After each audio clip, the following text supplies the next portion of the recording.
هي تجربة نموذجية حبيناها في إطار برنامج الشباب والتشغيل والهجرة اللي تشرف على تنفيذه منظمة الأمم المتحدة للأغذية والزراعة مع 4 وكالات أخرى تابعة للأمم المتحدة.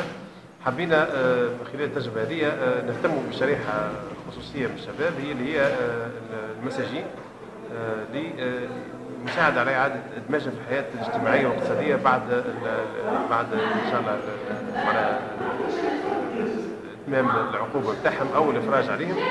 والتجربة هذه كانت مع المجتمع المدني، مع جمعية شباب التنمية سيدي عيش.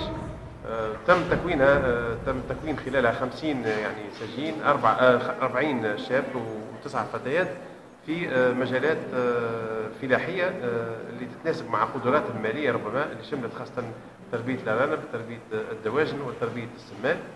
وتم اليوم توزيع الشهادات، وتم كذلك تحسيسهم للمواصلة وللمثابرة على بعض مشاريعهم وتمكينهم موارد رزق قارة، وكذلك ابعادهم على ربما طريق الانحراف. هذه التجربة يعني بعجالة، وان شاء الله نأمل ان المصالح الجهوية بما فيها الولاية والمصالح الجهوية الكل يمدوا يد المساعدة للشباب حتى تكتمل التجربة وتأتي بثمارها ان شاء الله، ونعاود ربما تتكرر كذلك التجارب اخرى مثلها.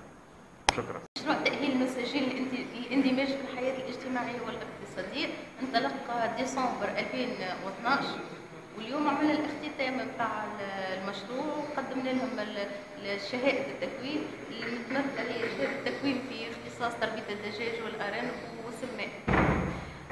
كتحضير معناها للتهيئة للمشروع هذايا خدمنا مع 10 أخصائيين اجتماعيين، وخدمنا مع بسيكياتر بسيكوثيرابيت، وخدمنا لهم تكوين تطبيقي. من بعد دخلنا في لي زاتيليي هذوم دو فورماسيون براتيك. كان التجاوب نتاع المساجين بصراحه خارق للعاده. هو كتشوفهم يقروا معناها جونا ديزانفيتي والكل يقولوا هذوم كيما معناها ديزيتيديون ماهوش مساجين يخدموا في البروجي، واعطيناهم اليوم الشهاده بتاعهم.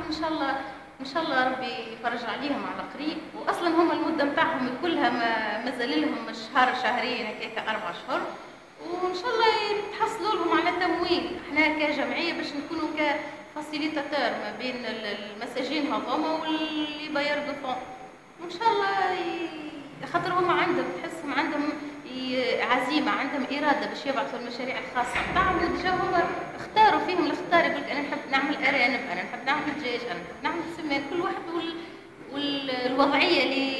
والوضعيه معناها وحتى البيئه اللي عايش فيها. فما عباد عندهم ارض ينجم يقول لك انا نجم نعمل دجاج مثلا اسهل. ان شاء الله معناها ان شاء الله السلطه معناها المعنيه تتكفل بالتمويل بتاعهم.